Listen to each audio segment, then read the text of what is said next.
Hello, welcome back to the Upgrade Your Education Business podcast. I'm your host, Sumantha, and today I'm talking about a really critical skill that really any business owner needs, and that is staying in control of sales conversations. Now, I'm calling them sales conversations. You might call them discovery calls or consultations. The point is, you're having a conversation with a prospective customer, a client, who isn't quite your customer yet. And the whole purpose of the conversation is to find out whether that's something that's viable. And the reason why this is really important is because a lot of people, especially in the education field, feel very uncomfortable when it comes to sales. And today I want to eradicate that. I want you to feel empowered, not pushy. So when you think about a sales conversation, it's not just about pitching your services.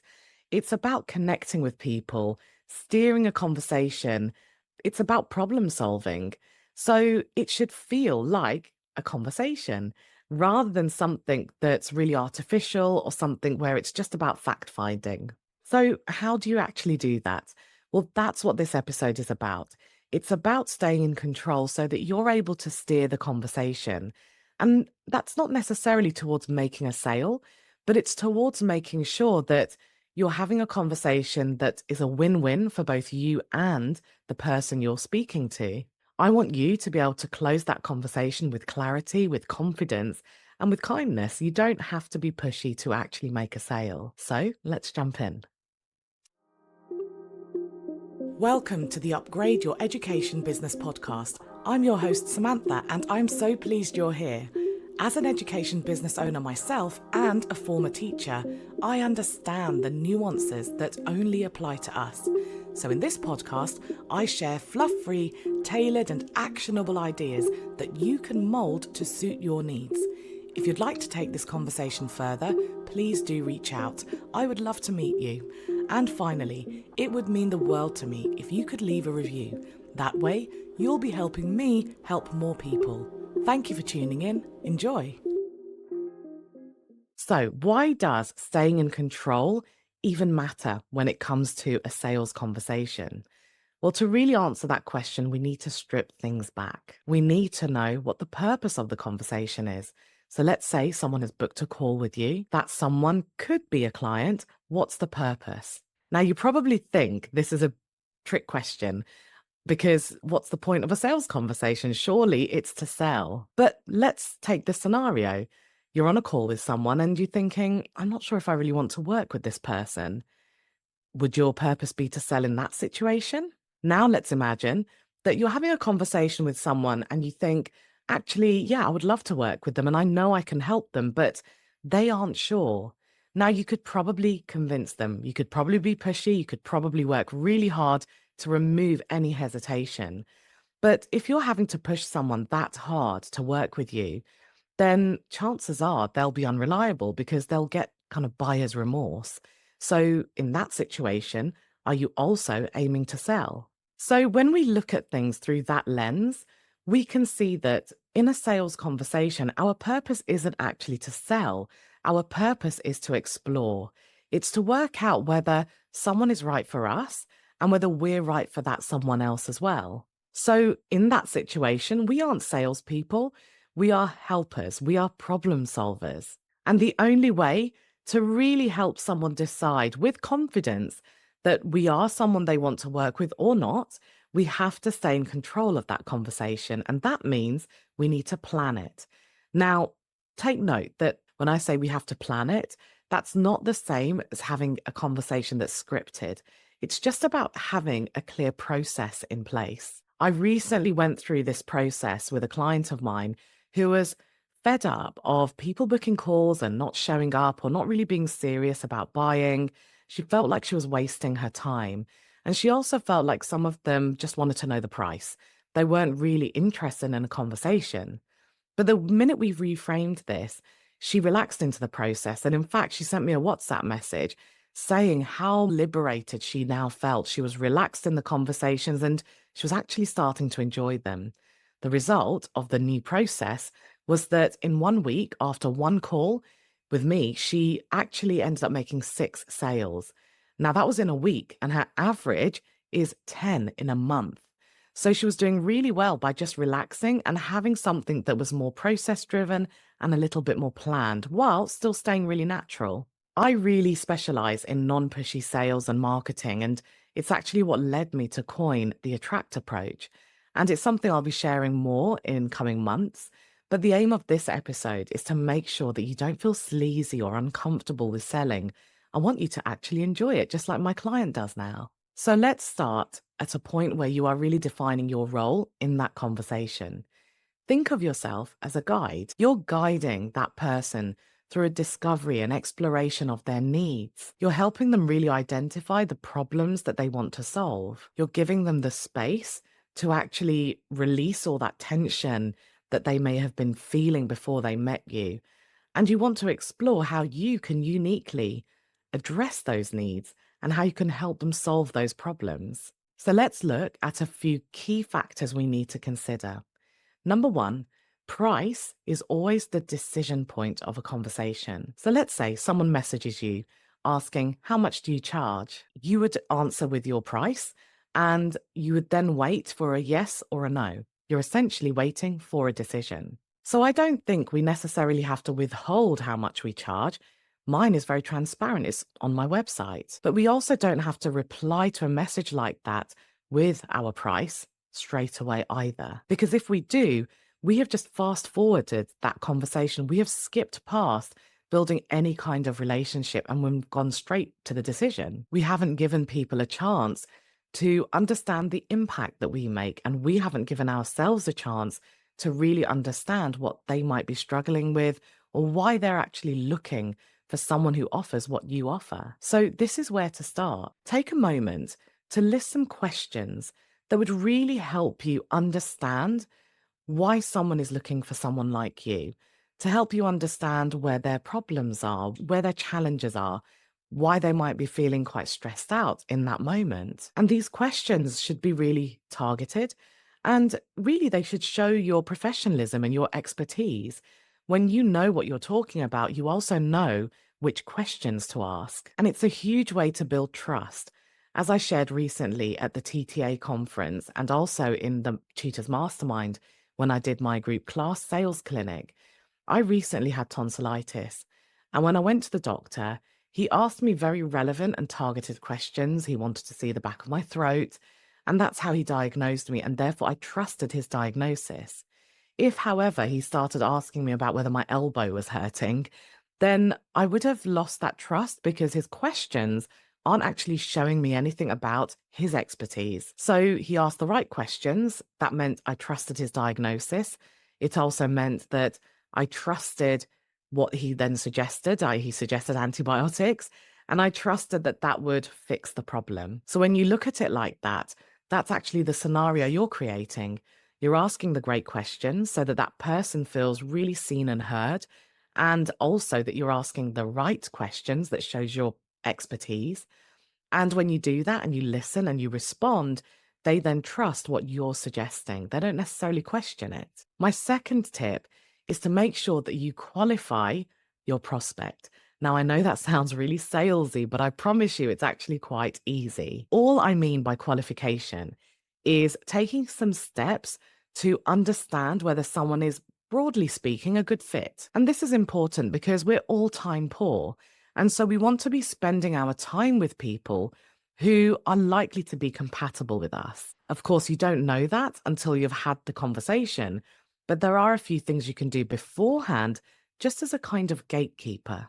If you're a regular listener, you may remember Tamsin Stack, who I spoke to in the podcast a while ago. She's in the Tutors Mastermind. I've worked with her one-to-one for quite a long time, and she was in a position where she was being ghosted a lot. And people were being really unreliable, or they were just straight up saying, look, you're outside of my budget. The minute we just put a few qualification steps before the actual call, she went from being ghosted to speaking to people who were serious about what she was offering. And every single one of them converted. They all became her client. She went from the unreliability to having confidence that when I now speak to people, chances are they will become a client of mine. So how can you do this? How can you qualify people? I'll tell you how I do it. If someone messages me The first thing I try and do, depending on what they're inquiring about, but generally the first thing I try and do is get them on a call with me ASAP. I have learnt to recognize the signs. If someone isn't serious about investing a little bit of time into exploring, if they just want to know how much I charge, but they don't want a call, that's a red flag. Usually they are the people who are shopping around and who just make decisions based on price. Chances are I'll be outside of their budget because they haven't recognized the value that I bring to the table. So immediately trying to get someone on a call is a gatekeeper. If someone's serious about it, they will give up a little bit of their time to speak to you. Now, I use Calendly as my call booking system.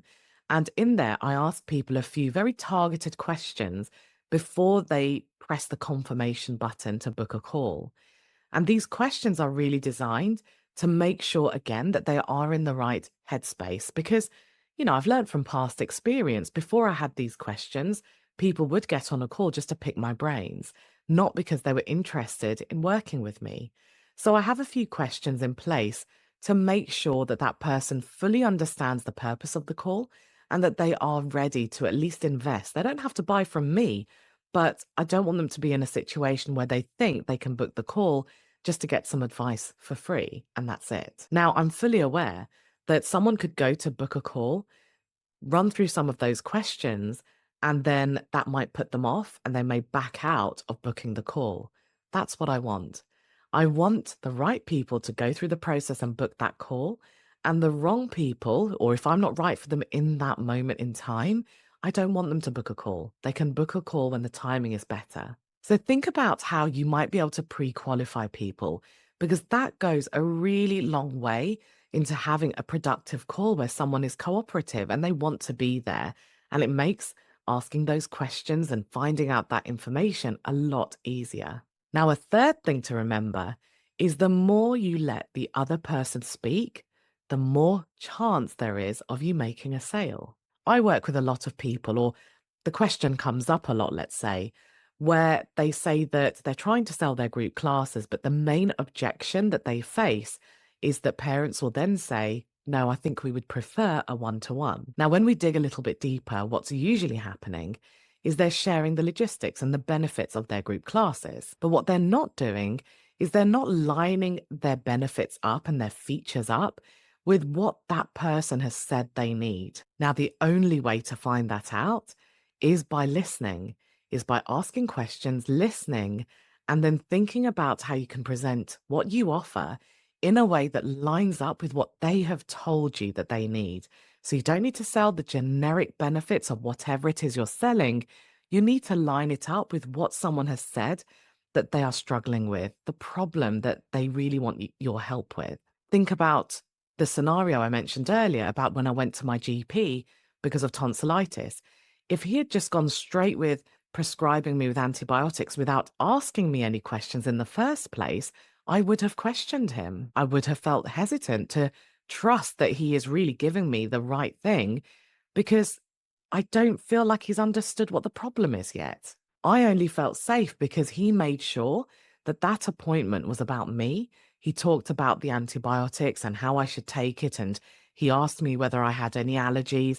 So I felt really safe in taking the antibiotics because he had made sure that it was right specifically for me. He wasn't prescribing a generic antibiotics that he would prescribe to anyone, regardless of their allergies, for example. So think about the questions you could ask that really uncover those struggles that your client might be facing. And also think about how you can really be conscious about listening and listening and listening more than you talking. Think about how you can really present what you offer that's lined up with the information that you have found out. My fourth tip is to use empathetic listening as your anchor. I've been on a lot of sales training, and some sales gurus will tell you to kind of push your agenda, to do things like repeat that person's words, repeat it back to them. You've got all these little communication tips in the sales world, but over the years, I have found a style that I prefer and that I know works, and that is empathetic listening. All that means is that you hear what they're saying and you hear what they aren't saying. So let's say, for example, someone says that, oh, we would prefer a one-to-one instead of a group class, when you listen with empathy rather than thinking, oh no, they're not going to want my group class, you then ask the question, oh, do you mind me asking, have you had a bad experience? What was the reason that you would prefer a one-to-one instead of a group? So notice how that question keeps you in control whilst also building rapport. So it's all about waiting to position your solution until that point where you have really understood where they're coming from and you have dug deeper. If they're hesitating, you've understood where hesitations are coming from as well. Remember that when someone books a call with you, that's when they need you the most. So give them the floor. Let them get everything off their chest. And if they're struggling, ask them questions to help them. My fifth tip is all about closing that conversation with clarity and with confidence. So you've reached that closing part of that interaction. You've asked the great questions. You've really dug deep. You've had a lovely conversation. You're really clear on why you're able to help that person. And you're really excited to do that. This part where you present what you offer and you talk about the pricing is the part where a lot of people feel a bit nervous because it's decision time and they're worried about the rejection. So I'm going to guide you, just give you a couple of points to help you wrap that up smoothly. So if you've been strategic about planning your process a little bit, and that doesn't mean, I will emphasize, it doesn't mean having an artificial conversation. It just means that you are thinking about the purpose of the different stages of that conversation. If you've followed some kind of process, you won't need to ask, so what do you think?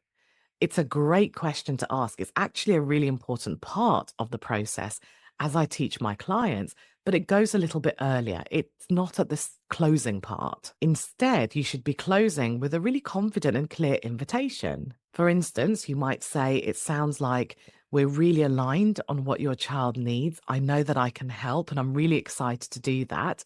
Shall we set up that first session and shall I explain how I work? This subtle shift of shall I explain how I work keeps you in control of that conversation, but that person still has a choice. I mean, they could say, no, actually don't. But at this point, they probably will say, oh, yes, please. So you're still giving them what they want. They are giving you permission essentially to sell to them. Even if they're not ready to commit, that's okay. If someone hesitates, you still have an opportunity to continue that conversation. It might need a second conversation. It might happen in the follow-up process. But remember that someone hesitating is an objection, a potential objection.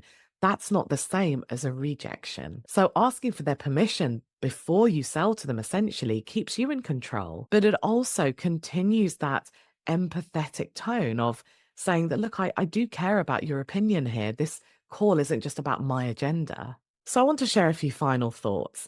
Remember that staying in control of a sales conversation, it's not about having a rigid script. It's not about forcing that close. It's not forcing someone to buy from you. It's not trying really hard to convince them either. It's about guiding someone. It's about connecting with that person, building rapport, building a relationship. It's about making sure that they trust you. There is nothing better than someone sharing some tangible results from other people they've worked with who might be in a really similar situation to the person you're speaking to. That gives them confidence because they're almost visualizing, oh, right, this could be the result that I get if I work with this person as well. I like to see sales conversations as an opportunity to serve that person, to actually help them make a decision. And that decision may not be me, and that's all right, but that's how I see my role. And that alleviates all the pressure. It means that I genuinely am just having a conversation with someone where I'm really interested in them. It's not about me thinking, are they going to buy from me? Are they going to buy from me? I'm not in a panicked situation. And I can't tell you the positive impact that has had. Not only has it actually made more sales, but it's made sales with people who are still in my world after they stop working with me. It means that we actually start a relationship where we really enjoy working with each other, where it's exciting and where there's a mutual respect. So thank you so much for tuning in and spending your time with me. I hope you found this episode useful and I hope you're feeling a little bit more confident about selling. You'll hear from me on Wednesday. Would you like to take this discussion further? Perhaps you have some questions or you'd like more ideas on tailoring your business. If so, book a free discovery call through the link in the show notes.